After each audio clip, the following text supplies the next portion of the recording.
आज आम सांगे अच्छा व्यक्ति परिवर्तन समाज परिवर्तन ज्वलंत उदाहरण साजिथिबा श्रीजुक्त विपिन बिहारी नंद चलतु तांको स्वागत करबा तांको सहित कथा हबा एवं तांकर अनुभूति को साउंटिबा। नमस्कार। आपण आपणक कर्ममय जीवन रे विभिन्न प्रकार सामाजिक अनुष्ठान सहित जड़ित थिले तापरे राष्ट्रीय स्वयंसेवक संघ जॉइन कले। कौन आपण को एते भल लागिला राष्ट्रीय स्वयंसेवक संघ रे?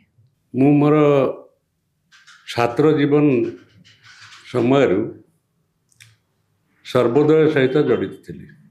पूज्य विनोबा भावे ओडिशा पदयात्रा आसते से स्कूल पढ़ुले कक्षरे मते वॉलंटियर करी रखाई 2 दिन एवं से समय मु श्रीयुक्त नवकृष्ण चौधरी, मालती चौधरी एवं रमा देवी, मनमोहन चौधरी, ठक्कर बापा एवं पुरी रे पढ़ुवा समय आचार्य हरिहर इत्यादि विशिष्ट सर्वोदय लोक मान सहित मोर संपर्क होता। जाफल मु सर्वोदयर जो विभिन्न प्रकार काम ता सहित जड़ित थी। से महात्मा गांधी जो थिले सेक्रेटरी महादेव देसाई, तांको पुओ नारायण देसाई नव चौधरी ज्वाइन थिले। से गोटे किशोर शांति सेना मंडल तैयारी करते सर्वभारतीय स्तर में। मुझे भी जड़े दायित्व नहीं कम करी। तो यह सर्वोदय परिवार सहित संपर्कित विभिन्न प्रकार काम करुँगी। ता छड़ा जिते मु प्राध्यापक होकर जॉइन कली, जेहेतु मोर सामाजिक अनुष्ठान मान सहित संपर्क एवं काम कर आग्रह थिला, सेठी भी से पदमपुर में मुझे जॉइन कली सेठिकार जिते प्रकार सामाजिक अनुष्ठान थिला सबू अनुष्ठान सहित मु निजको संपृक्त रखिली एवं सब प्रकार सामाजिक काम सहित मोर संपर्क थिला। किंतु सेतेबेले भी मोर परिचय जड़े सर्वोदयर कार्यकर्ता भाव में थिला। परवर्ती समय मु संघ स्वयंसेवक हला परे सर्वोदयर काम मु आउ कली नहीं एवं संघ को आसिली। तार गोटे पृष्ठभूमि अच्छी। पूज्य स्वामी लक्ष्मणानंद सरस्वती कर जन्म मो गाँव रे। आपण तांकर बहुत निकटतर थिले हमें सुनिछु। स्वाभाविक भाव में आम निज गाँव रे एवं तांको परिवार मो परिवार बड़ घनिष्ठ संपर्क से थिला। तेणु स्वामीजी सहित स्वाभाविक मोर स्वामीजी मते खूब भल पाउथिले एवं से जेतेबेले सन्यासी हला परे एवं मु बड़ होकर कॉलेज रे पढ़ला बेले ठू आरंभ करी लेक्चरर हवा पर्यंत से सब बेले मते आरएसएस रे जोग देवाई प्रेरित करुले। सब बेले कहते तू आरएसएस रे स्वयंसेवक हो, तू आरएसएस रे काम कर।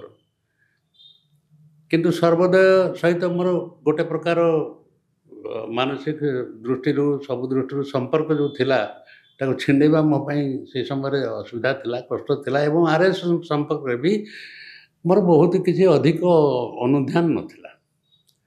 1974 मसीह बलांगीर रे विश्व हिंदू परिषद द्वितीय प्रादेशिक सम्मेलन है। स्वामीजी सेठी थिले, अन्य साधु सन्त मान सहित मु भी जाइकरी सेठी तांको सांगरे रही। से समय से प्रकार गोटे प्रतिज्ञा करेला भलिया मते करले जे नहीं तू एठू जीवु सीधा संघ काम कर। तो से स्वामीजी एत आग्रह सबुले मते स्वामीजी मोर प्रेरणार स्रोत। तेणु मु पदमपुर गला परे खोजिली, चेष्टा कली किए सब संघ कौन किए कार्यकर्ता अच्छा।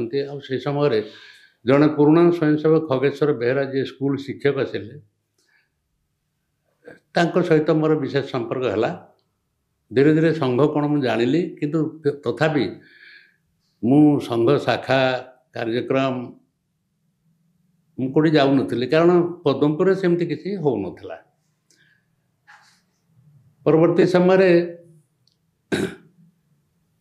1979 रे पुणी थे स्वामीजी पदमपुर आसिले। आ जानिले जो मु संघ शाखा जाऊनी, कार्यक्रम जाऊनी, ये सब मत पुणी पचारे मुझे तो शाखा फाखा किसी कौट दिशुना जी कौटी आ संपर्क तो एमती अच्छी ये सब अच्छी। से सतोष ना ना तू आधिका काम कर, तू सर्वोदय छाड़ सब ମୁଁ କହିଲି ତ ଠିକ୍ है। ତା ପରବର୍ତ୍ତୀ ସମୟରେ ମୁଁ 80-81 ଯେଉଁ ହେଲା କଟକରେ 10,000 ସ୍ୱୟଂସେବକଙ୍କ ସମ୍ମିଳନୀ ସେଠି ଯାଇ ଯୋଗଦେଲି।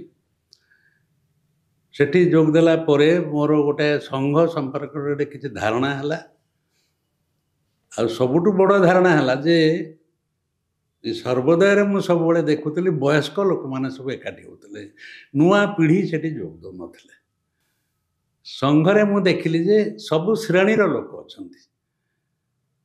ତ ମୋତେ ଇଏ ବଡ଼ ଆକର୍ଷଣର କଥା ହେଲା ମୋ ପାଇଁ ଯେ ଏଠି ପିଢ଼ି ପରେ ପିଢ଼ି ଦେଶ ପାଇଁ କାମ କରିବା ପାଇଁ ଏଠି ତିଆରି ହେଉଛନ୍ତି।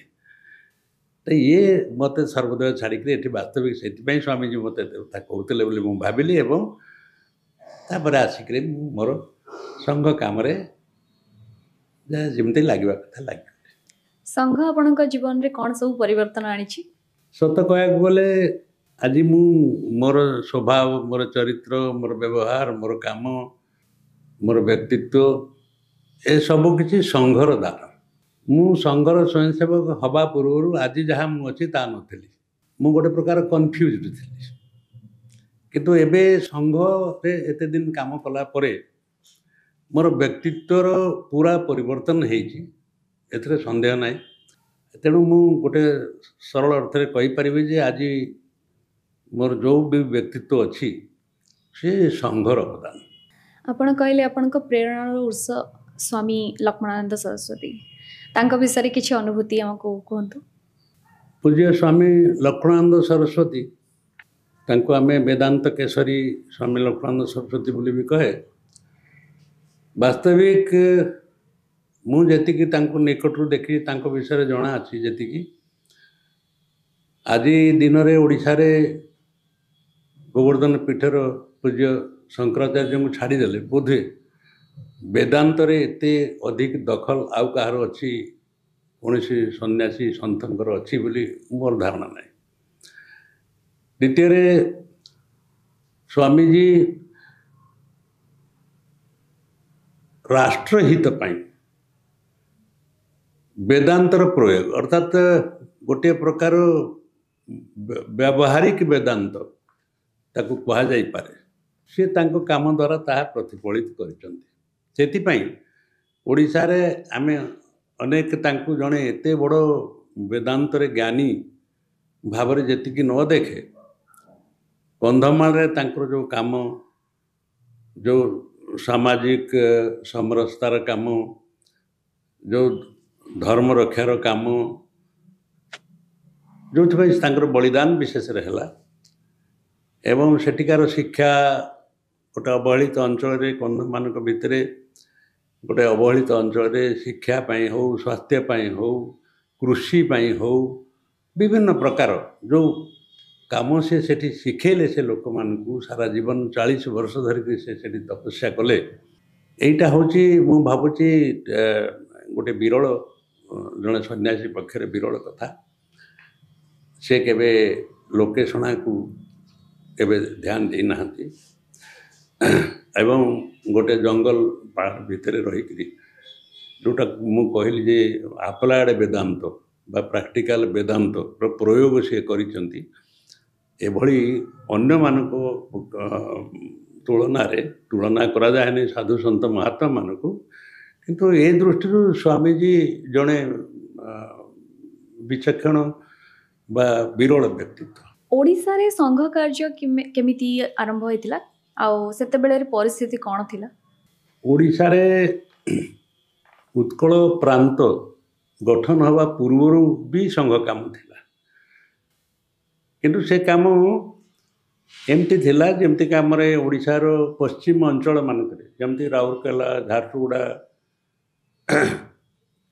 ଖରିଆର ରୋଡ଼, ଭବାନୀପାଟଣା ଇତ୍ୟାଦି ଯେଉଁ ଅଞ୍ଚଳ ସବୁ ମଧ୍ୟପ୍ରଦେଶର, ସେତେବେଳର ମଧ୍ୟପ୍ରଦେଶର ସୀମାକୁ ଲାଗିକି ରହିଥିଲା।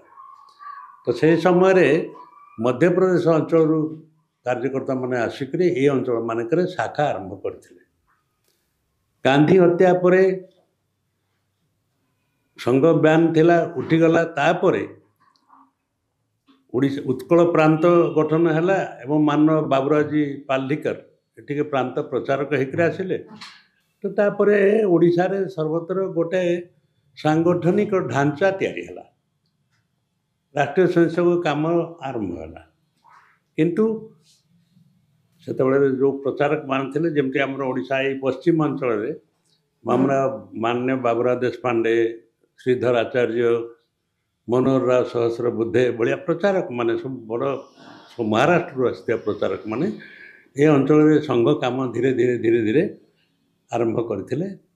ଏବଂ ଏତେ ବ୍ୟାପକ ନହେଲେ ମଧ୍ୟ ସଂଘର ଗୋଟେ ପ୍ରକାର କାମ ଖୁବ୍ ଶୀଘ୍ର ଏ ଅଞ୍ଚଳମାନଙ୍କରେ ଆରମ୍ଭ ହୋଇଥିଲା। କାରଣ ପ୍ରାନ୍ତ ହେବା ପୂର୍ବରୁ ବି ଏଠି କାମ ଥିଲା, ଏଠି ସ୍ୱୟଂସେବକ ଥିଲେ, ଏ ପ୍ରକାର ଥିଲା। ଏବଂ ଓଡ଼ିଶାର ଅନ୍ୟ ଅଞ୍ଚଳରେ ବି ସେଇଭଳିଆ ସଂଘ କାମ ବିଭିନ୍ନ ଅଞ୍ଚଳରେ ଆରମ୍ଭ ହେଲା। ମାନ୍ୟ ବାବୁରାଓ ପାଲିକର ଆସିଲା ପରେ, ଯେଉଁଟାକି ପରବର୍ତ୍ତୀ ସମୟରେ ମାନ୍ୟ ଭୂପେନ ବାବୁ, ହରିହର ଦା ଏମାନଙ୍କର ସମସ୍ତଙ୍କ ପ୍ରୟାସରେ ଏ କାମ ବଢ଼େ। ଯେତେବେଳେ ପଶ୍ଚିମ ପ୍ରାନ୍ତ ପୂର୍ବ ପ୍ରାନ୍ତ ହେଇନଥିଲା, ଉତ୍କଳ ପ୍ରାନ୍ତର ଆପଣ କାର୍ଯ୍ୟବାହୀ ଥିଲେ, କ'ଣ ଥିଲା ଆପଣଙ୍କର ଅନୁଭୂତି, ସେ ବିଷୟରେ କ'ଣ କହିବେ? ସ୍ୱୟଂସେବକ ଯେଉଁଠି ଥାଏ ସମାନ କାମ କରେ। ସେତେବେଳେ ସାରା ଓଡ଼ିଶା ଗୋଟିଏ ପ୍ରାନ୍ତ ଥିଲା। ଆଉ ସେ ପ୍ରାନ୍ତରେ 1993 ମସିହାରେ ମୁଁ ପ୍ରଥମେ ପ୍ରାନ୍ତ ଟିମ୍ରେ ଯୋଗ ଦେଲି। 1993 ମସିହାରେ ସହ ପ୍ରାନ୍ତ କାର୍ଯ୍ୟବାହ ଭାବରେ ଯୋଗ ଦେଲି ହେଇଗଲା। ଏବଂ 2000 ମସିହାରେ ପ୍ରାନ୍ତ କାର୍ଯ୍ୟବାହ ହେଲି। ତା ପରବର୍ତ୍ତୀ ସମୟରେ ପୁଣି ସହ ପ୍ରାନ୍ତ ସଂଘ ଚାଳକ ଭାବରେ 2015 ମସିହା ପର୍ଯ୍ୟନ୍ତ ମୁଁ ଥିଲି। କାମ ତ ସମାନ ପ୍ରକାର। ସଂଘ କାମ ଉତ୍କଳ ପ୍ରାନ୍ତରେ ଧୀରେ ଧୀରେ ଯେତେବେଳେ ବଢ଼ିଲା, ମୁଁ ପ୍ରାନ୍ତ କାର୍ଯ୍ୟବାହ ଥିବା ସମୟରେ ସବୁ ଜିଲ୍ଲାରେ ତ ନିଶ୍ଚୟ ସଂଘ କାମ ଥିଲା, କିନ୍ତୁ ସେତେବେଳେ ଅନେକ ସବ୍ ଡିଭିଜନ୍ ଯେଉଁ ଅଛି ଆମର, ଅନେକ ସବ୍ ଡିଭିଜନ୍ରେ ବି ସଂଘ କାମ ବଢ଼ି ସାରିଥିଲା। ତ ମୁଁ 2000 ମସିହାରେ ପ୍ରାନ୍ତ କାର୍ଯ୍ୟବାହ ଦାୟିତ୍ୱ ମୋତେ ମିଳିଲା ସମୟରେ ଓଡ଼ିଶାର ଅନେକ ସବ୍ ଡିଭିଜନ୍ରେ କାମ ଥିଲା ଏବଂ ସବୁ ଜିଲ୍ଲାରେ କାମ ଥିଲା। ତେଣୁ ମୁଁ ସବୁ ଜିଲ୍ଲା ପ୍ରବାସ କରିଛି, ବିଭିନ୍ନ ଅଞ୍ଚଳ ଦେଖିଛି ଯେ ସେତେବେଳେ କିଛି ଆଖି ଦୃଶିଆ କାମ ନିଶ୍ଚିତ ଭାବରେ ଥିଲା। ଏବଂ ଅଳ୍ପ ହେଲେ ମଧ୍ୟ ଧୀରେ ଧୀରେ ସେ କାମ ଆଗକୁ ଆଗକୁ ବଢ଼ୁଥିଲା। ଆଉ ଆଜି ଓଡ଼ିଶାରେ ବ୍ୟାପକ ଭାବରେ ସଂଘ କାମ ବଢ଼ିଛି, ସର୍ବତ୍ର ବଢ଼ିଛି। 2015 ମସିହା ପରେ ଯେତେବେଳେ ପ୍ରାନ୍ତ ଦୁଇ ଭାଗ ହେଲା, ପୂର୍ବ ପଶ୍ଚିମ ହେଇକରି, ପଶ୍ଚିମରେ ମୁଁ ପ୍ରାନ୍ତ ସଂଘ ଚାଳକ ଦାୟିତ୍ୱ ନେଲି, ମୋତେ ଦିଆଗଲା। ତ ସେତେବେଳେ ବି ଏଥିପାଇଁ ଦୁଇ ଭାଗ ହେଲା କି କାମ ବହୁତ ଅଛି, କାମ ବଢ଼ିଲା। ଯେହେତୁ କାମ ବଢ଼ିଲା, ତାକୁ ଛୋଟ ଏକାଇ କଲେ କାର୍ଯ୍ୟକର୍ତ୍ତାମାନଙ୍କ ଅଧିକ ଦୃଷ୍ଟି ଦେଇପାରିବେ କାମ ପ୍ରତି, ସେ ଦୃଷ୍ଟିରୁ ଦୁଇ ଭାଗ ହେଲା। ତ ପଶ୍ଚିମରେ ସେ ତୁଳନାରେ ସେଇ କଥା ସେଇ ସମୟରେ ଯଦି କହିବା, ତ ଓଡ଼ିଶା ପଶ୍ଚିମ ପ୍ରାନ୍ତରେ ସେ ସମୟରେ ବି ଏଠି ସବୁ ଜିଲ୍ଲାରେ ବହୁତ ବ୍ୟାପକ କାମ ଥିଲା। ଆଉ ସଂଘ କାମ ସହିତ ଓଡ଼ିଶା ପଶ୍ଚିମରେ ଆଉ କିଛି ଅଧିକ କାମ ଥିଲା, ବିଶେଷ କରି ବନବାସୀ କଲ୍ୟାଣ ଆଶ୍ରମର କାମ, ବିଶ୍ୱ ହିନ୍ଦୁ ପରିଷଦର କାମ, ଅଖିଳ ଭାରତ ବିଦ୍ୟାର୍ଥୀ ପରିଷଦ, ବିଭିନ୍ନ ଆମର ଯେଉଁ ଆନୁଷଙ୍ଗିକ ସଂଗଠନ ସବୁ ଅଛି, ସେ ସଂଗଠନର କାମ ଥିଲା। ଏବଂ ଭାରତୀୟ ଜନତା ପାର୍ଟିର କାମ ତ ନିଶ୍ଚିତ ଭାବରେ କହିବି ଯେ ଓଡ଼ିଶା ପଶ୍ଚିମରେ ସବୁଠୁ ଭଲ ଥିଲା। ସଂଘର ଶତାବ୍ଦୀ ବର୍ଷ, ରାଷ୍ଟ୍ରରେ ସଂଘର ସ୍ଥିତି ବହୁତ ଦୃଢ଼ ଅଛି। ଯେକୌଣସି ଲୋକ ଚାହିଁଲେ କିମ୍ବା ସ୍ୱୟଂସେବକ ଚାହିଁଲେ କାର୍ଯ୍ୟକର୍ତ୍ତା ପ୍ରଶିକ୍ଷଣ ବର୍ଗକୁ ଯାଇପାରୁଛି। ସେତେବେଳେ ଏହି ବର୍ଗକୁ ଯିବା ପାଇଁ ସ୍ଥିତି କେମିତି ଥିଲା? ଯେଉଁ ସମୟରେ ମୋର ସଂଘର ସ୍ୱୟଂସେବକ ମୁଁ ହେଲି ବା ଧୀରେ ଧୀରେ କାର୍ଯ୍ୟକର୍ତ୍ତା ଭାବରେ ବିଭିନ୍ନ ଦାୟିତ୍ୱରେ କାମ କଲି, ସେ ସମୟରେ ଓଡ଼ିଶାର ସାଧାରଣ ଭାବରେ ଗ୍ରାମାଞ୍ଚଳର ପରିବାର ଗୁଡ଼ିକ ବଡ଼ ଗରିବ ଥିଲେ, ବହୁତ ଗରିବ ଥିଲେ। ଏବଂ ସଂଘରେ ଆମର ତ ଗୋଟିଏ ବିଷୟ ଅଛି ଯେ ସଂଘର ସ୍ୱୟଂସେବକ ଯେ ବର୍ଗ ଯାଉ, ବୈଠକ ଯାଉ, ଶିବିର ଯାଉ, ଯେଉଁଠି ବି ଯାଉ, ନିଜ ହାତରୁ ଖର୍ଚ୍ଚ କରିବ, ନିଜର ଗଣବେଶ ନିଜେ ପ୍ରସ୍ତୁତ କରିବ, ନିଜର ଭଡ଼ା ନିଜେ ଦେବ, ନିଜର ଖାଇବା ଖର୍ଚ୍ଚ ନିଜେ ଦେବ, ଏସବୁ କରିବ। ତ ସେତେବେଳେ ବହୁତ ଆଗ୍ରହ ଥିଲେ ମଧ୍ୟ ଅନେକ ସ୍ୱୟଂସେବକ ବର୍ଗ ଯିବା ପାଇଁ ଆଗ୍ରହ ଥିବ, ବୈଠକ ଯିବା ପାଇଁ ଆଗ୍ରହ ଥିବ, କିନ୍ତୁ ଏଇ ଯେଉଁ ଖର୍ଚ୍ଚର କଥା ଥାଏ ସେଥିପାଇଁ ଏତେ ଗରିବ ପରିବାରମାନଙ୍କରେ ଥିଲେ ଯେ ଅନେକ ଯାଇପାରୁନଥିଲେ। ଆଜି ଆଉ ସେ ସ୍ଥିତି ନାହିଁ। ଆଜି ପ୍ରାୟ ସ୍ୱୟଂସେବକମାନଙ୍କର ଆର୍ଥିକ ସ୍ଥିତି ସୁଧାର ହେଇଛି, ସବୁ ପରିବାରମାନଙ୍କର ସୁଧାର ହେଇଛି। ସେତେବେଳେ ପ୍ରଚଣ୍ଡ ଗରିବ ଥିଲେ। ମୋ ଅନୁଭବରୁ ଯଦି ଲମ୍ବା ନ ହେବ ଆପଣଙ୍କ ପାଇଁ ଉତ୍ତର, ମୁଁ ଗୋଟେ ଦୁଇଟା ଅନୁଭବ କହିବି। ଆଜ୍ଞା ଆଜ୍ଞା କୁହନ୍ତୁ। ମୁଁ ପଦ୍ମପୁର କଲେଜରେ ଥିଲି। ମୋର ଗୋଟେ ସ୍ୱଭାବ ଥିଲା ଯେ ମୁଁ ସବୁ ସ୍ୱୟଂସେବକମାନଙ୍କ ପରିବାରକୁ ଯାଉଥିଲି। ସ୍ୱୟଂସେବକ କିଏ? ସବୁ ମୋର ଛାତ୍ରମାନେ ଥିଲେ ଏବଂ ମୁଁ ସେ ଛାତ୍ରମାନଙ୍କ ଜରିଆରେ ତାଙ୍କ ଗାଁମାନଙ୍କୁ, ତାଙ୍କ ପରିବାରମାନଙ୍କୁ ଯେତେବେଳେ ଯାଏ ମୁଁ ଦେଖେ ଯେ ପରିବାରମାନଙ୍କର ଆର୍ଥିକ ସ୍ଥିତି ବହୁତ ଦୁର୍ବଳ, ବହୁତ ମୁସ୍କିଲ। କିନ୍ତୁ ସ୍ୱୟଂସେବକମାନେ ଆଗ୍ରହ କରନ୍ତି। ବିଭିନ୍ନ ଗାଁରେ ଆମର ଶାଖା ବଢ଼େଇଥିଲୁ, ଆମେ ଯାଉଥିଲୁ, ସେଇମାନଙ୍କ ଜରିଆରେ ବଢ଼ିଥିଲା। ସେମାନେ ଆଗ୍ରହ ଯେତେବେଳେ କରନ୍ତି ତ କେମିତି ଯିବେ ତାଙ୍କ ପାଇଁ ଚିନ୍ତା ଆମକୁ କରିବାକୁ ପଡ଼ୁଥିଲା। ଆମେ ତ ଚାନ୍ଦା ଭେଦା କରିବୁ ନାହିଁ, ତେଣୁ ଆମେ ଏ ପ୍ରକାର କରିଥିଲୁ। ମୁଁ ଗୋଟେ ଦୁଇଟା ଉଦାହରଣ କେବଳ ଦେବି ଯେ କିଛି ସ୍ୱୟଂସେବକକୁ ସେଇଠି ଜଣେ ଇଞ୍ଜିନିୟରଙ୍କ ସାଙ୍ଗେ ଆମେ କଥାବାର୍ତ୍ତା କରିକିରି ତାଙ୍କ ପାଖରେ ସେ କାମ, ସେ ଇଞ୍ଜିନିୟରଙ୍କ ସାଙ୍ଗରେ ଆମର ଭଲ ବନ୍ଧୁତା ଥିଲା। ମୁଁ ତାଙ୍କୁ କହିଲି, ଭାଇ ତୁମ ପାଖରେ 10-15ଟା ପିଲା ଆମର କାମ କରିବେ, ଆଉ ତାଙ୍କ ମଜୁରୀ ତୁମେ ଦେବ। ସେ ହଁ କହିଲେ। ମଜୁରୀ ହିସାବରେ ମୁଁ ତାଙ୍କୁ କହିଥିଲି ଯେ ଇଏ ବର୍ଗ ଯିବେ, ସେଥିରେ ଯେତେ ଖର୍ଚ୍ଚ ସେତିକି ପଇସା ଦେବ ତାଙ୍କୁ ମଜୁରୀ, ତୁମ ହିସାବ କିତାବ ଅନ୍ୟ ପ୍ରକାର କରିବି। ତ ଆମ ପିଲାମାନେ ଗଲେ, ଶ୍ରମିକ ଭଳି କାମ କଲେ ଏବଂ ଯେଉଁ ପଇସା ରୋଜଗାର କଲେ ସେଠି ରୋଜଗାର ଇଆଡ଼େ ଯେଉଁ ତାଙ୍କୁ ତ କୁହାହେଇଥିଲା ଯେ ଯେତିକି ଖର୍ଚ୍ଚ ସେତିକି ସେ ଦେବେ, ତେଣୁ ସେତିକି ଖର୍ଚ୍ଚ ଦେଲେ ସେମାନେ ବର୍ଗ କଲେ। ସେଭଳି ଆଉ ଗୋଟିଏ ଘଟଣାରେ ସ୍ୱୟଂସେବକମାନେ ଯିବା ପାଇଁ ଚାହୁଁଥିଲେ କିନ୍ତୁ ପଇସା ନାହିଁ। ତ ସେମାନେ ଗୋଟେ ଯେଉଁ ଫରେଷ୍ଟ ଡିପାର୍ଟମେଣ୍ଟର ସବୁ ପ୍ଲାଣ୍ଟେସନ୍ କାମ ସବୁ ହୁଏ, ନର୍ସରୀ କାମ ହୁଏ, ସେଭଳିଆ ଜଣେ ଫରେଷ୍ଟ ଡିପାର୍ଟମେଣ୍ଟର କାର୍ଯ୍ୟକର୍ତ୍ତାଙ୍କ ସହିତ ଆମର ପରିଚୟ ଥିଲା। ତାଙ୍କୁ କହିକିରି ଆମେ ତାଙ୍କ ନର୍ସରୀରେ କାମ କରାଇଲୁ, ଆଉ ତାଙ୍କ ସହିତ ସେଇ ସର୍ତ୍ତ କରାଇଥିଲୁ ଯେ ସେ କେତେ କାମ କଲେ ନ କଲେ ସେଇ ଅନୁସାରେ ନୁହଁ, ତାଙ୍କର ଯେତିକି ଆବଶ୍ୟକ ଅଛି ବର୍ଗକୁ ଯିବା ପାଇଁ ଖର୍ଚ୍ଚ ଆପଣ ଦେବେ। ତ ସେ ପ୍ରକାର ଯାଇଥିଲେ। ସେଇଭଳିଆ ଆଉ ଗୋଟିଏ ଉଦାହରଣ ଦେବି।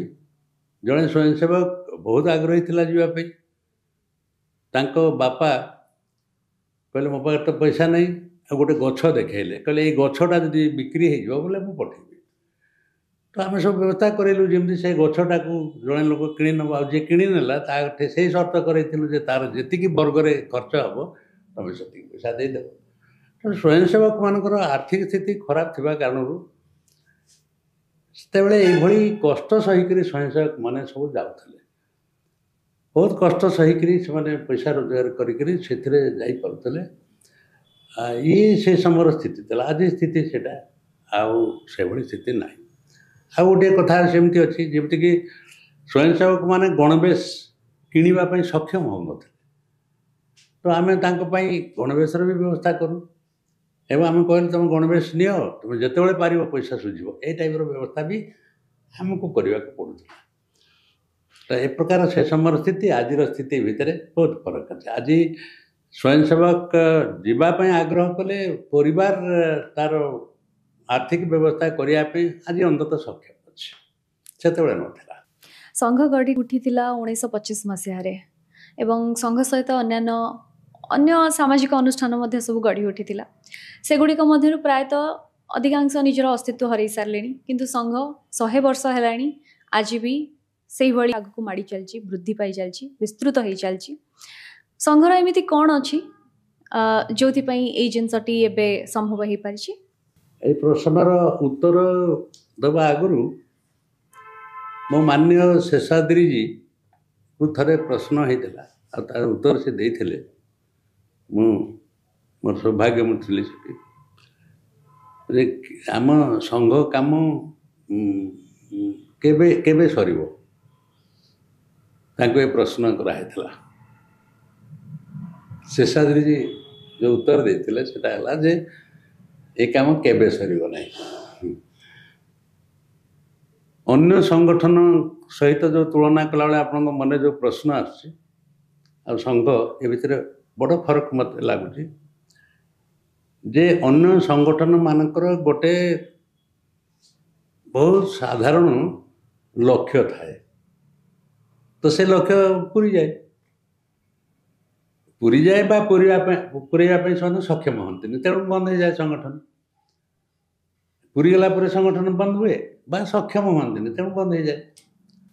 संघ से नुहे संघर लक्ष्य है आम भारत मातार सर्वांगीण विकास तो या तो आम कौन सी संख्यार कि डेट रे सर्वांगीण विकास सबुदिन चलो तेणु संघर काम सबुदिन चलो स्वयंसेवक सबुदिन गढ़ा हे स्वयंसेवक सबुदिन ए काम लगे। आ गोटे है संघर सिद्धांत जो अच्छे हिंदुत्व ही राष्ट्रीयत्व तेणु ए राष्ट्र थिबा पर्यंत एठिकार जो जन समाज से जन समाज भितर ये भावना ये सिद्धांत सबुदिन रहिबो। नुआ नुआ मनीष आसबे मु आज से सिद्धांत जानी मो पुओ आसो ताकू भी जनवा दरकार पड़ो मो नाती आसो ताकू भी जनवा दरकार पड़ो तेणु ये सबुदिन चलो जेते दिन पर्यंत भारत वर्ष में मनीष थे सेते दिन पर्यंत से मनीष मानक ये सिद्धांत को पढ़ेगा पड़ो जनवा पड़ो करने पड़ो।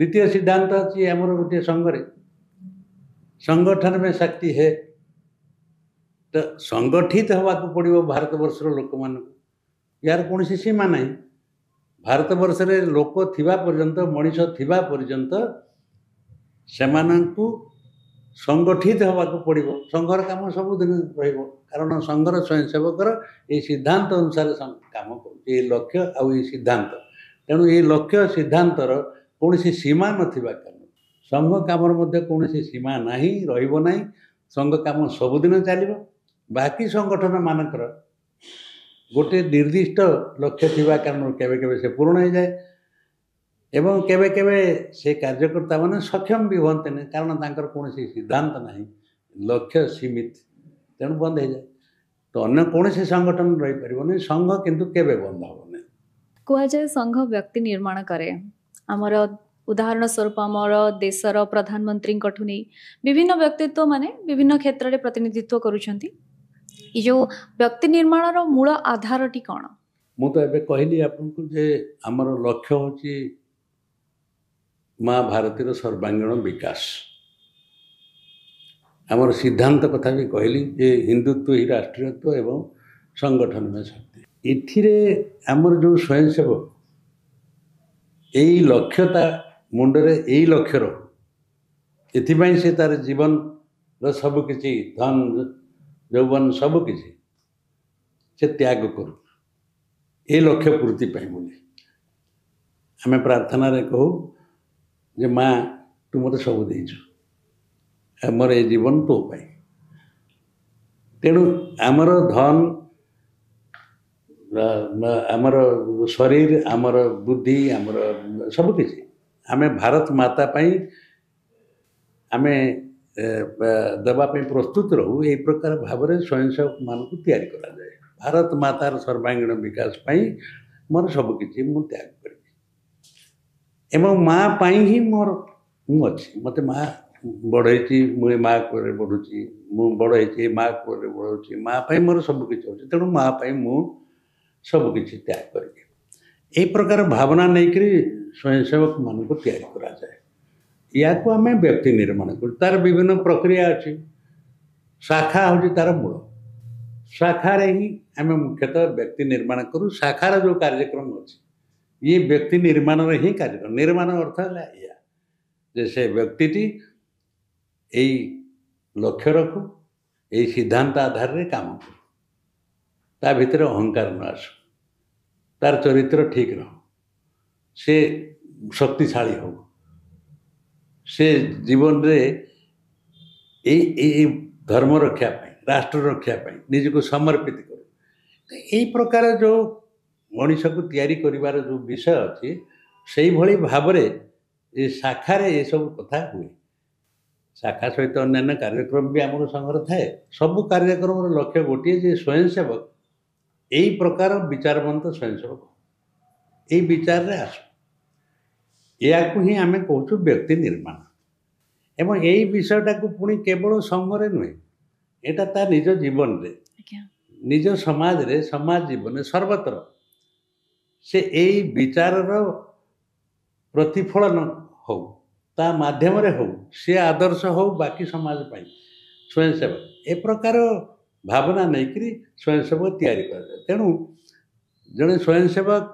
को जो जगार रखिले भी से सफल हुए आप जमी उदाहरण देले नरेंद्र मोदी बा आउ कहार एमाने भी से भली भाव में स्वयंसेवक से शाखा स्वयंसेवक तांकु शाखा तू प्रधानमंत्री हम बोली ट्रेनिंग दिया नथिला आज जो स्वयंसेवक अच्छा मंत्री अच्छा संतरी अच्छा मंत्री हाँपाई ट्रेनिंग किए देनी से भारत मातार संतान भाव में भारतर सर्वांगीण विकास पाई जो सिद्धांत संघर सिद्धांत आधार रे समाज जीवन में काम करिवार ट्रेनिंग नहीं तेणु जो बसैले भी बड़ लक्ष्य थिबा कारण बड़ सिद्धांत थिबा कारण से सफल होते आम शुणीचु आपण मार्गदर्शन रे गाँव रे फुटबॉल खेलुवा गोटे पिला आज आम ओडिशार जड़े मंत्री हो पार्टी कौन कहे से विषय सी गोटे अलग प्रकार घटना संघ कार्यकर्ता भाव में आमर विभिन्न प्रकार संगठन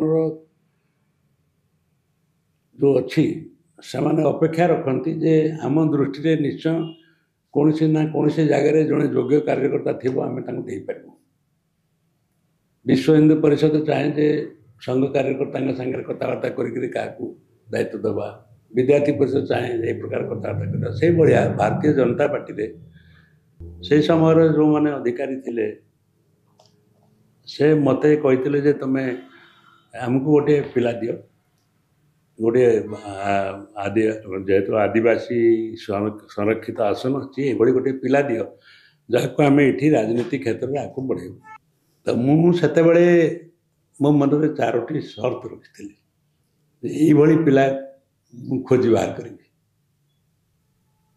आदिवासी पिला मधुआ हो निर्भय हो निर्लोभ हो ना टंकार बिक्री हो लोभ थे डरीज डरई देवे से भारतीय जनता पार्टी से अंचल से भाई कौन सी प्रतिष्ठा नाला तेणु अन्य मैंने डरई देवे पैसा देदेवे आउ कौन करेंगे एवं मधुआ हो कारण यही प्रकार पिला को बढ़ी पार जन कार्यकर्ता भाव में तो से खोजु खोजु मो दृष्टि पड़ला जड़े फॉरवर्ड प्लेयर थिला ये कुचिंडा थी से कॉलेज रे फॉरवर्ड पोजिशन रे खेलुला फुटबॉल पिला एवं से पिला पाखे मु विभिन्न सूत्र खबर नाली जे ये पिला मो मापदंड रे ये पास करुच्ची तेणु मुझे निजे डाकिकी से भावी नथिला केबे मु कहली जे तू राजनीति क्षेत्र में काम कर मो ऊपर तार भरोसा थिला विश्वास थिला से कहला आम गरीब घर पिला आदिवासी पिला तेणु आपड़ जदि आमर सबकि दायित्व नेबे परिवार लोक मैंने आसिले कहले आपड़ दायित्व नेबे तो से कर तो से राजनीति क्षेत्र में आसला एवं राजनीति क्षेत्र से बढ़ू से जो प्रकार सहयोग मोर रहा कथा आपण ना नेलेनी ना नेबी से मो घरे वास्तविक मो स्त्री स्वर्गत बर्तमान से ना आ मो स्त्री नॉर्मल साधारणतः आमर संघर जो स्वयंसेवक माने मो घर को आसती मो स्त्री से पुओ भली भावे निजर पुओ सहित दर्जा से दिए ये पिला को भी सेमती मुझे जे पुओ मान भितर ये बड़ या को अधिक दृष्टि दबा दरकार आ मो स्त्री से करूला शेष पर्यंत से मो स्त्री को माँ बोली डाके से हूँ आज कैबिनेट मंत्री जो अच्छी रवि नारायण नायक आपण को राजनीति क्षेत्र रो ऑफर आसतिला हाँ मना कर देथिले आपण गोटे समय थिला डॉक्टर देवेंद्र प्रधान भारतीय जनता पार्टी सभापति थे। डॉक्टर देवेंद्र प्रधान एवं मो भितर बहुत घनिष्ठ संपर्क था। जो कारण रो डॉक्टर देवेंद्र प्रधान को काम भी कले भी से मो परामर्श करते मुझे हाँ कहली से आगौले मत बहुत भल पाते मानुले भाया से मोटू बड़ किंतु मो घरे रोते आसिले कन्स्टिट्युएन्सी एरिया सीटा थिला तेणु से जो आसिले मो घरे रोते गोटे समय बीजेपी कहला जे आपण संगठन काम केवल करूँ से थे जीति दिथर जीति इलेक्शन लड़िक बहुत कम भोट पाते हारी जाते आप संगठन किन्तु से भल करते सारा ओडिशा बुलिक बीजेपी को प्रतिष्ठा करते तो तांको से भली गोटे ऑफर आसला जे आपण संगठन काम ही केवल करूँ कहला आपण आउ इलेक्शन लड़तु ना से समय से कहले मुझे गोटे कन्स्टिट्युएन्सी बुलूची से कहले नहीं तुम्हें जहाँ को कह गोटे ठिया कर से समय डॉक्टर देवेंद्र प्रधान आम घरे आसिक मो स्त्री को बुझे तुम तो चाकरी कर तुम स्वामी राजनीति क्षेत्र में काम करूँ मो जगार से इलेक्शन लड़ू रिजाइन कर चाकरी से बेले से कही आ मो स्त्री को बहुत चेष्टा करते बुझेवाई से भी बुझी जाता कि मना करी। आमे शुणिचु आपण परिवेश आंदोलन पई गोटे आंदोलन रे आपण जोग देथिले से विषय रे कोन अनुभूति थिला? एटा मो पद्मपुर कॉलेज रे अध्यापक थिबा समय रे सेठी जो नृसिंहनाथ हरिशंकर ना शुनिथिबे आपण जाइथिबे भी सेठी जो पहाड़ गंधमार्दन पहाड़ अछि सेठी बालको ताकू खनन करिवो बोली बालको को लीज दिया हेतिला एवं से लीज देला भितर आम मन को आसला जे नृसिंहनाथ और हरिशंकर नष्ट हो परिवेश नष्ट हो तेणु से मु संपर्क करी गंधमार्दन चारिपटे थिबा बड़ बड़ कार्यकर्ता मान सब से सब बैठक बैठक करी आमे ताकू विरोध करवा ए प्रकार कथा हेतला सेठिकार स्वयंसेवक माने मध्य से सहमत थिले समते चिट्ठी लिखिलु आम बंद हो बोली किंतु से कार्यक्रम रे आरंभ तो आम करी निश्चय किंतु परवर्ती समय से गोटे पॉलिटिकल मूवमेंट होगला तो ता पूर्वर किंतु जो आरंभ समय थिला सेते बेले माननीय भूपेन कुमार बसु जे थिले से प्रांत संघचालक एवं हाईकोर्ट एडवोकेट थे से मो काम को आप्रिशिएट कले और से बारंबार पद्मपुर मो घर को आसती से स्वामी लक्ष्मणानंद सरस्वती भी आसती ए समते आसिक सेठी से विषय को सब अनुधान कले बुली देखते आ भूपेन बाबू हाईकोर्ट रे अनेक गुड़ाए केस एमती कले जो थे से बालको अस्तव्यस्त हो गला बालको मते बहुत चेष्टा कला प्रभावित करने आम राजी हलु ना तो धीरे धीरे बालको बंद होगापाई आसला से समय राजनीतिक आंदोलन आरंभ वास्तविक पॉलिटिकल मूवमेंट कारण बालको को जाई नहीं बालको जाइए भूपेन बाबू जो विभिन्न प्रकार केस हाईकोर्ट रे कले ताकू सामना कर पारला नहीं जहाँफल से बंद है तो से आंदोलन रे मोर बड़ भूमिका निश्चित हो। आपण राम जन्मभूमि समय रे मध्य माने जोग देथिले से आंदोलन टी समय रे सेतेबेले केमिति थिला माहौल ओडिसा रो एवं लोक मानक भितर जागरूकता केमिति थिला से समय रे? प्रथम 1984 मसीह रे जेतेबेले एकात्मता रथ यात्रा हैला तो सेतेबेले मु भाबुची जो माहौल थिला ओडिसा रे सेटा केबे आउ हेई भी पारिबो नै ए भली माहौल था गंगा माता गौ माता गंगा माता जल एवं गौ माता ये लेकर भारतवर्ष सारा रथ यात्रा है आम भी आम अंचल मान जो थी सब विभिन्न प्रकार उपरथ सब आणिक तीर्थ निज एरिया तीर्थ जल को आणिक गंगा जल छाई मिसेवा से नवा ए प्रकार गोटे वातावरण था तेणु ये जो एकात्मता रथ बा उपरथ जो जो रास्ता बाटे जाऊला ମୁଁ ଅନେକ ସେ ରାସ୍ତାରେ ସବୁ ଯାଇକରି ଯେଉଁଠି ରଥ ରାତିରେ ରହିବ କେଉଁଠି ଦିନରେ ରହିବ ତାର ବ୍ୟବସ୍ଥା ଦୃଷ୍ଟିରୁ ମୁଁ ଅନେକ ବୁଲିଛି ଦେଖିଛି। ତ ଯେଉଁଠି ଗଲେ ସେଠି ବିଶେଷ କରି କୌଣସି ରାଜନୀତିକ ଦଳର କୌଣସି ପ୍ରଭାବ ନଥିଲା ଲୋକଙ୍କ ଉପରେ, କିମ୍ବା ଅନ୍ୟ କୌଣସି ଯେମିତି ମିଶନାରୀ, ମୋ ଅଞ୍ଚଳରେ ମିଶନାରୀମାନଙ୍କର ବି ପ୍ରଭାବ ଥିଲା ବହୁତ। କିନ୍ତୁ ସେ ରଥଯାତ୍ରା ସମୟରେ ଲୋକଙ୍କ ଉପରେ ସେମାନଙ୍କ ପ୍ରଭାବ ମଧ୍ୟ କୌଣସି ପ୍ରକାର କାମ କଲା ନାହିଁ। ଅର୍ଥାତ୍ ସବୁ ଲୋକ ସେ ରଥଯାତ୍ରା ସମୟରେ ପାଗଳ ପରି ଟିକେ ଗଙ୍ଗାଜଳ ପାଇବା ପାଇଁ, ଟିକେ ଯାଇକରି ସେ ରଥ ଛୁଇଁ ଦେବା ପାଇଁ ଯେଉଁଭଳି ପାଗଳପନ ଥିଲା, ରାତାରାତି ଲୋକ ଶୋଉନଥିଲେ, କୌଣସି ଲୋକ ସବୁ ଗାଁର ଲୋକ, ଇଏ ବଡ଼ ବିଚିତ୍ର ଥିଲା। ଆଉ ବଡ଼ ଗୋଟେ ଆପଣଙ୍କୁ କହିଲେ ଭଲ ହେବ ଯେ ସେଠି ପଦ୍ମପୁରରେ ଯେଉଁଠି ମୁଁ ଥିଲି ସେଠି ଗୋଟେ ଯେଉଁ କମିଟି ଆମେ ବନେଇଥିଲୁ, ସେ କମିଟିର ଅଧ୍ୟକ୍ଷ ଜଣେ କଂଗ୍ରେସର ନେତା ଥିଲେ। ତାଙ୍କ ଭାଇ MLA କଂଗ୍ରେସର, ସେ ବହୁତ ପ୍ରେସର କଲେ ତାଙ୍କୁ ମନା କଲେ। ସେ କହିଲେ ନା, ଏଇ କାମ ମୁଁ କରିବି। ତ ଏ ପ୍ରକାର ଗୋଟେ ମାହୋଲ ସେ ସମୟରେ, ଏବଂ ଏଇଟା ମୋ ଅଞ୍ଚଳରେ କେବଳ ନୁହେଁ, ସାରା ଓଡ଼ିଶାରେ ଏଇ ପ୍ରକାର ଗୋଟିଏ ମାହୋଲ ତିଆରି ହୋଇଥିଲା 1984 ମସିହାରେ ପ୍ରଥମେ। ତାପରେ ରାମ ଜନ୍ମଭୂମି ଆନ୍ଦୋଳନ ହେଲା। ରାମ ଜନ୍ମଭୂମି ଆନ୍ଦୋଳନ ସମୟରେ ବିଭିନ୍ନ ସମୟରେ ଗାଁ ଗାଁରେ ଯେଉଁ ଶିଳା ପୂଜନ ହେଉ କିମ୍ବା ରାମ ଜ୍ୟୋତି ରଥ କଥା ହେଉ, ବା ଯେ ଯେଉଁ ଏତେ ଏଇ ପ୍ରକାର ବ୍ୟାପକ ଥିଲା, ଏଇ ପ୍ରକାର ଆଗ୍ରହ ଲୋକମାନଙ୍କର ଥିଲା। ଏବଂ କାର ସେବା କରିଯିବା ପାଇଁ ଅଯୋଧ୍ୟା ଲୋକମାନେ ଏମିତି ପାଗଳ ଭଳିଆ ଯୁବକମାନେ ବାହାରୁଥିଲେ, ବୁଢ଼ା ବୁଢ଼ୀମାନେ ବି ବାହାରୁଥିଲେ, ଯେଉଁଟା ଆମ ପାଇଁ ବଡ଼ କଷ୍ଟ ଥିଲା। ସେତେବେଳେ ସେମାନଙ୍କୁ ଠିକ୍ ଢଙ୍ଗରେ ନେବା ଆଣିବା ଏସବୁ କରିବାର ନଥିଲା। ଅନେକ ସମୟ, ଅନେକ ମୁଁ ଜାଣିବା ଭିତରେ ଅନେକ ପରିବାରରେ ଲୋକ ହଜି ଯାଇଛନ୍ତି, ମରିଯାଇଛନ୍ତି। କିନ୍ତୁ ସେ ପରିବାର ମାନଙ୍କରେ ମଧ୍ୟ ଏ ପ୍ରକାର ଗୋଟେ ଭାବନା ଅଛି ଯେ ହଁ, ଭଗବାନଙ୍କ ରାମଙ୍କ କାମରେ ମୋ ଘରର ଜଣେ ବଳିଦାନ ହେଲା।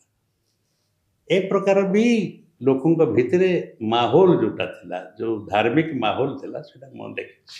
ଆପଣ ଆପଣଙ୍କ ଅଧ୍ୟାପନା ଜୀବନରେ ସଂଘର କାମ କରୁଥିଲେ, କେତେ ସଂଘର୍ଷ ଥିଲା ନା ସୁରୁଖୁରୁରେ ହେଇଯାଉଥିଲା କାମ ଗୁଡ଼ିକ? ସୁରୁଖୁରୁ ତ ଆଦୌ ନୁହେଁ।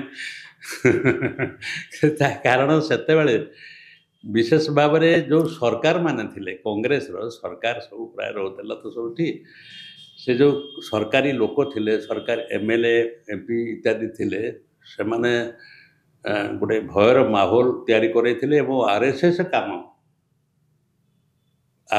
କାମ କୌଣସି ଏମ୍ପ୍ଲୟି କରିପାରିବେନି, କୌଣସି ଚାକିରିଆ କରିପାରିବେନି। RSS ବାଲାଙ୍କୁ ସେମାନେ ତାଙ୍କ ନିଜ ବିରୋଧୀ ବୋଲି ଭାବୁଥିଲେ, ଏ ପ୍ରକାର ଥିଲା। ତେଣୁ ସେଇ ପ୍ରେସର ସ୍ୱାଭାବିକ ଭାବରେ ମୁଁ ଯେଉଁ କଲେଜ ମାନଙ୍କରେ ଥିଲି, ମୋ ପ୍ରିନ୍ସିପାଲ ମାନଙ୍କ ଉପରେ ବା ଅଧ୍ୟାପକ ମାନଙ୍କ ଉପରେ ବା ସମାଜର ବାକି ଯେଉଁ ମାନ୍ୟଗଣ୍ୟ ଲୋକମାନେ ଥିଲେ, ସେମାନେ ବି ସେଇ ଢଙ୍ଗରେ ଭାବୁଥିଲେ। ତ ସେ ଜରୁରୀ କଷ୍ଟ ଥିଲା। କିନ୍ତୁ ମନରେ ଆମର ଭାବନା ଦୃଢ଼ ଭାବନା ଥିଲା ଯେ ନାଇଁ, ମୋତେ ସଂଘ କାମ କରିବାର ଅଛି। ତେଣୁ ଆମକୁ ରାସ୍ତା ବାହାର କରିବାକୁ ପଡ଼ୁଥିଲା।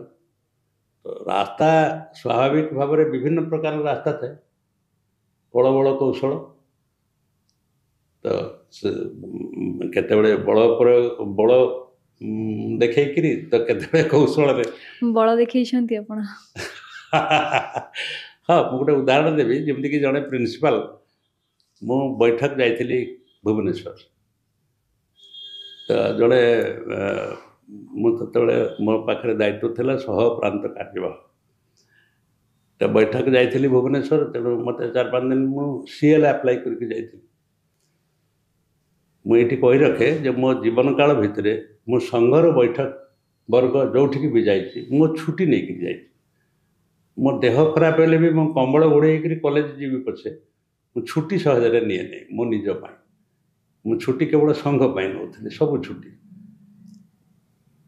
ମୋର CL, EL, ମେଡ଼ିକାଲ ଲିଭ୍ ସବୁ ସଂଘ କାମ ପାଇଁ ମୁଁ ନେଇଛି ମୋ ଜୀବନ କାଳ ଭିତରେ। ତ ଯେତେବେଳେ ମୁଁ ଗଲି, ସେଠୁ ଆସିଲା ପୂର୍ବରୁ ମୋତେ ସେ ଏକ୍ସପ୍ଲାନେସନ୍ ମାଗିଲେ, ତୁମେ କାହିଁକି ଗଲ ନ କହିକି RSS କାମ କରୁଛ, ସେଥିପାଇଁ ଯାଉଛ, ଏସବୁ ଯାଉଛ। ହଁ, ତୁମର ସେ 7 ଦିନ ଛୁଟିର ଦରମା କାଟିଦେଲେ। ତାପରେ ଦରମା କାଟିଲା ପରେ, ଦରମା ପାଇଲା ପରଦିନ मो प्रिंसिपाल रूम को जो से एकुटिया थे गली पिओन को कही जे क्या छाड़बनी मुझे आसा पर्यटन एवं से प्रिंसिपाल को कहली देखो ये सारा समाज मो पचर अच्छे जिते लोक समाज जो लोक समस्ते मत भल पाती मो पचर अच्छा तुम सागे कह संपर्क ना तुम केवल कॉलेज रे प्रिंसिपाल कॉलेज रे तुम अधिकार अच्छी मो दरमा तो काटिदेल किंतु से समाज रे मन रखिता तुम गोड़ भांगीदेवी एवं हॉस्पिटल मु तुमको नहीं जी आई तुम पिठरे पड़े तो से भय से दिन संध्यारे से प्रिंसिपाल मो घरे पहुँचले परवर्ती समय कॉलेज रे जिते बड़े जहाँ भी है नंद बाबू को पचारि करवा कहती तेणु बल प्रयोग भी है बल तो प्रयोग है मुहरे आपणक व्यक्तित्व रे अनुप्राणित होई आपणकर अध्यापना जीवन रे जो छात्र माने थिले से माने भी जोड़ी हिथिबे से विषय रे कोन कहबे से माने मो व्यक्तित्व रे से माने अनुप्राणित हेतिले कि ना जाने किंतु मु जो काम पाई कहूली संघ काम पाई से संघर से बड़ी शक्ति अच्छी जहाँफल से माने अनुप्राणित हेले एवं निश्चित भाव में मुझे आगे थी से मत देखुले आज भी अनेक कार्यकर्ता अच्छा जो मैंने संघरे अच्छा विश्व हिंदू परिषद अच्छा शिक्षा विकास समिति काम कर विभिन्न भारतीय जनता पार्टी काम कर सब अच्छा ये बहुत लोग अच्छा जो मैंने आज भी मत बहुत स्नेह करती श्रद्धा करती सम्मान करती हे तो से कहते जे सार आमर मार्गदर्शक कि मुझे मार्गदर्शन मु करनी संघ कर श्रेय मु नबार संघ 100 वर्ष पूरण करुछि अन्यान्य जेकोसी अनुष्ठान हेउ गोटे वर्ष जदि भी से पूरण करुछंती बहुत बड़ आकार रे उत्सव करंती इत्यादि करंती आमर तो सेमती किछि माने संघ रे तो सेमती किछि देखा जाउ संघ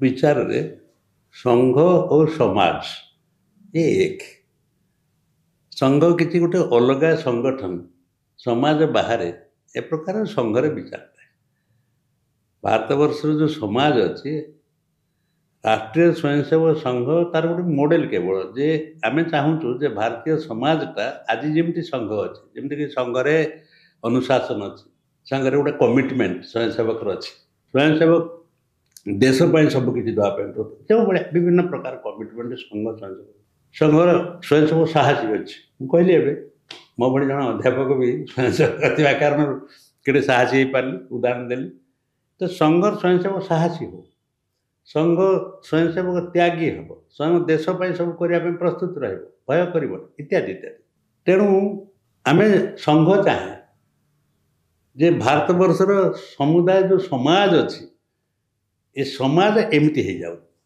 आज जोटा संघ को आम देखुचे जेठी जमी अनुशासन अच्छी जमी देश प्रेम अच्छी यही प्रकार सारा समाज हो जाऊ तेणु संघ केवे भावेनि जे मुझे समाज बाहर गोटे किसी छोट संगठन मत तो एड़े बड़ काम अच्छे सारा समाज को तेणु संघ गोटे छोटिया अनुष्ठान जदि होता से किसी अलग गोटे कौन करता अन्य संगठन माने से भाया से समाज सहित निजे को एकाकार करना से समाज बाहर से गोटे ग्रुप संगठन कर भावती तेणु से उत्सव पालन अलग भाव करते संघ आ समाज या भितर कौन से अंतर संघ देखे से समाज रे गोटे उत्सव केमती पालन कर समाज उत्सव पालन कर समाज सब उत्सव संघ पालन कर 100 वर्ष रे कौन सब उपलब्धि रही आगे 100 वर्ष रे संघर जतिक भी काम होई कौन सब उपलब्धि रही संघ एवं समाज एक कथा मु कहली तेणु समाज रे आज जहाँ किसी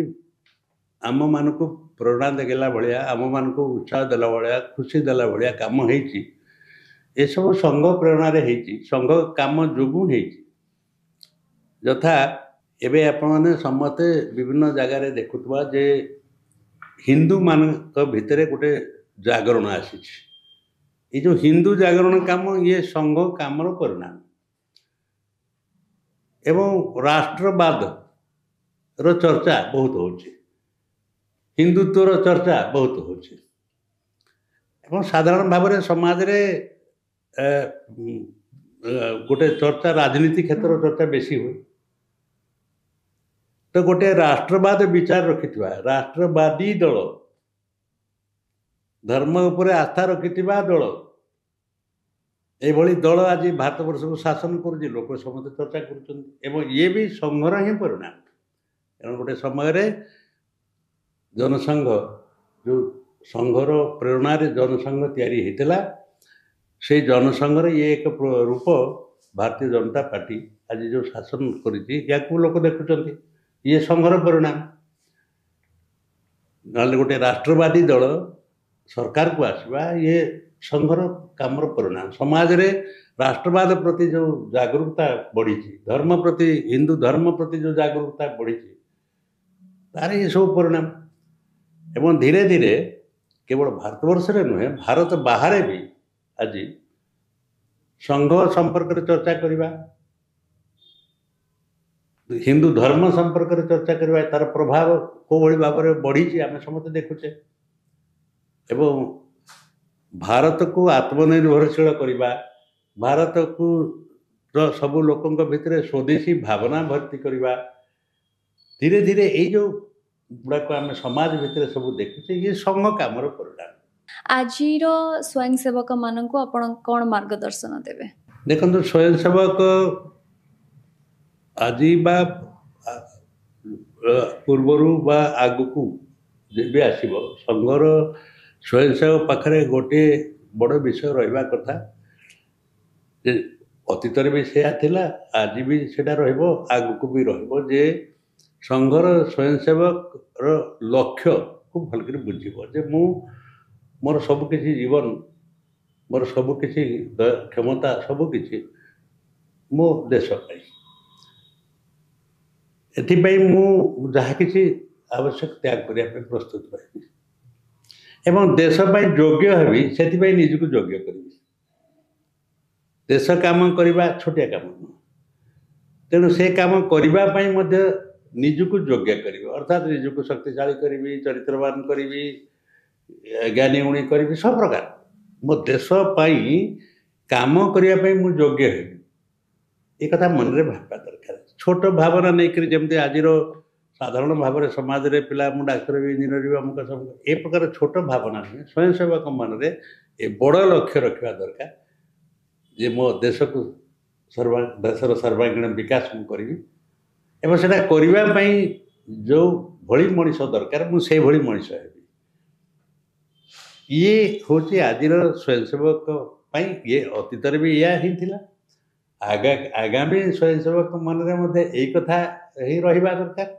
आज स्वयंसेवक यही प्रकार आपण को बहुत बहुत धन्यवाद आज्ञा आपण यही जो डिस्कशन रे भावुची संघ संबंध रे थिबा विभिन्न शंका एवं आशंका लोक मान मनरू दूर हो आपण को बहुत बहुत धन्यवाद नमस्कार धन्यवाद।